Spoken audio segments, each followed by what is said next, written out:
Bab 565. Siapa yang menginginkan bocah tengik sepertimu? Tuan Besar berhenti sebelum ia bisa menyelesaikan perkataannya. Ia mengerutkan kening, menatap Daniel dengan curiga. Apa yang kamu katakan barusan? Cicit, usiamu sudah tua. Pendengaranmu juga sudah tidak bagus lagi. Daniel menggelengkan kepala sambil menghela napas. Papi, pendengaran kakek masih bagus kok. Carla mengerucutkan bibirnya. Ia berkata dengan suara imut. Carla, kamu memanggilnya apa?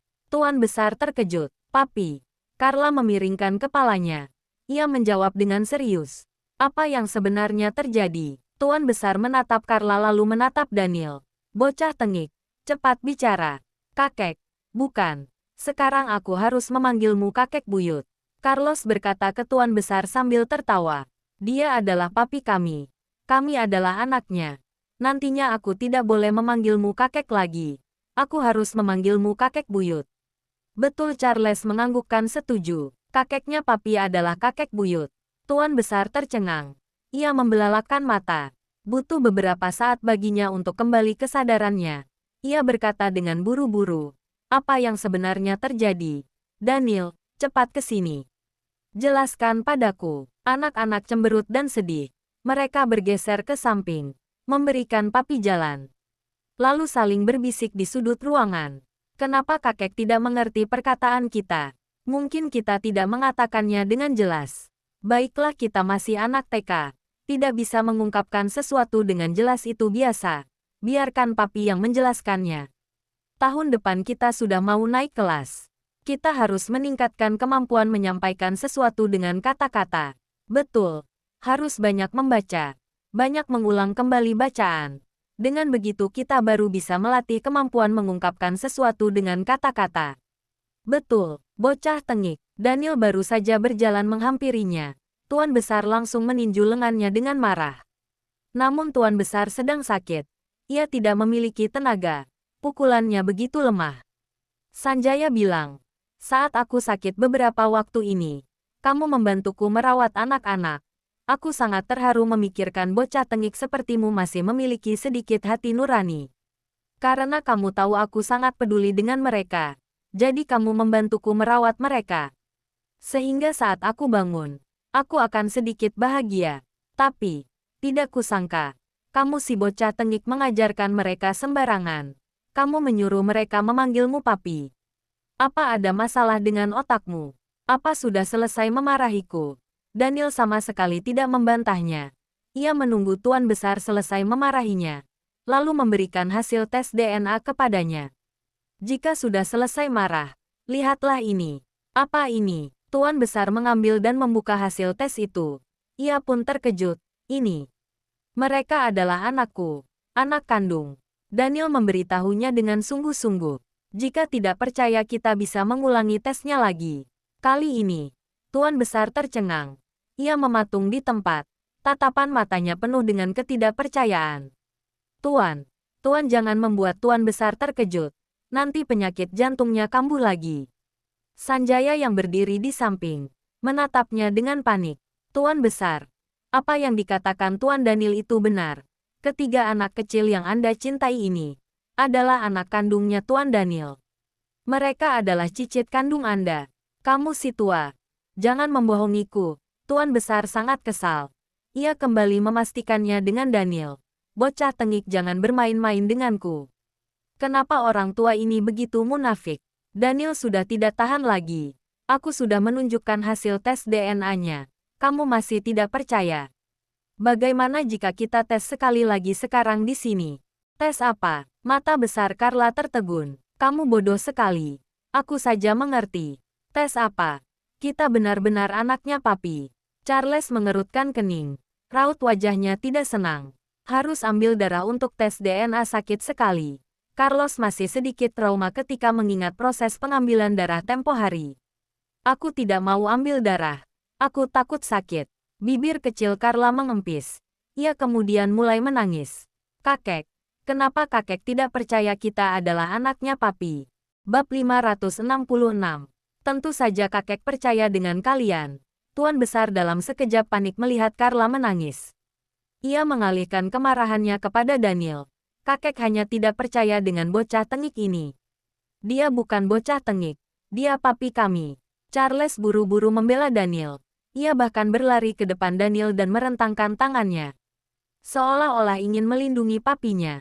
Kakek, papi tidak membohongimu. Carlos menjelaskan dengan serius. Karena aku alergi kiwi. Papi merasa ada yang tidak beres. Jadi dia melakukan tes DNA. Lalu menemukan bahwa aku adalah anaknya. Kali ini Tuan Besar akhirnya percaya. Sejak kecil Daniel alergi kiwi. Sejak awal, kelemahannya ini tidak boleh diungkapkan demi melindungi beberapa generasi ini. Selain keluarga, tidak ada orang yang tahu tentang hal ini. Carlos hanyalah anak berumur 3,5 tahun. Ia tidak mungkin mengada-ngada. Selain itu cara pikirnya juga dewasa. Ia tidak mungkin mengikuti Daniel mempermainkan Tuan Besar. Langit punya mata. Aku masih mengira tidak akan melihat generasi keempat keluarga Wallen selama hidupku.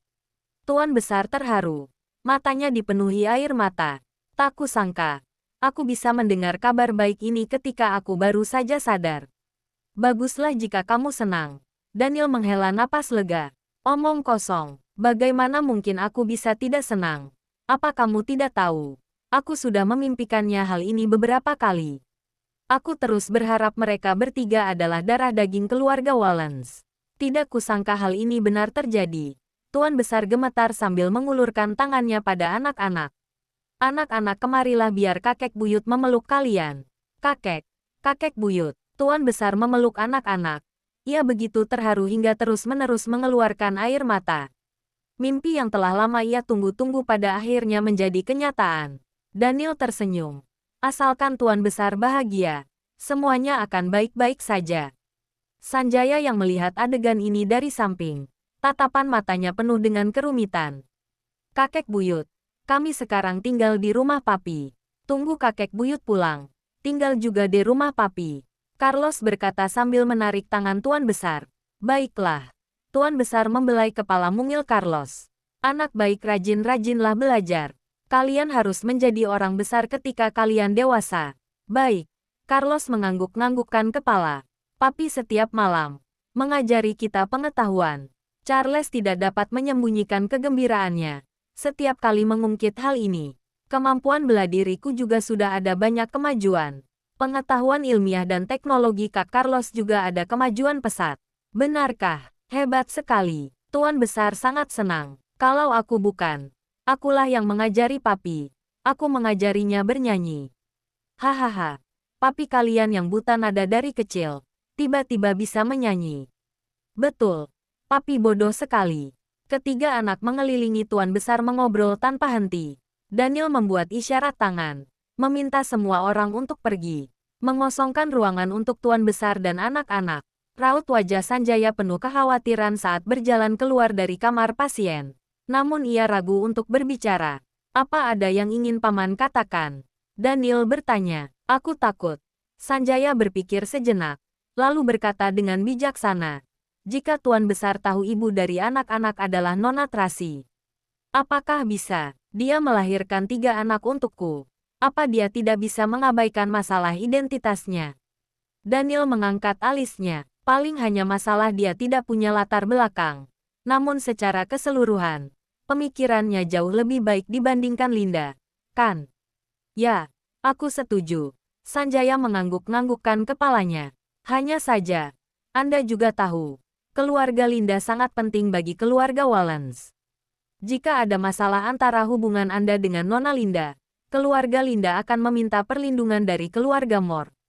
Ini akan membawa dampak tidak menguntungkan bagi kita. Masalah sudah muncul. Daniel menyela perkataan Sanjaya. Ia berkata dengan pelan. Aku kehilangan kesabaran saat menghadapi Linda. Dia mau bunuh diri di kantorku. Dan aku tidak mengalah padanya. Dia memotong urat nadinya sampai darahnya mengalir keluar. Lalu aku mengusirnya. Sanjaya tercengang. Jangan lupa like, komen, and subscribe ya. Terima kasih. Tunggu terus kelanjutannya.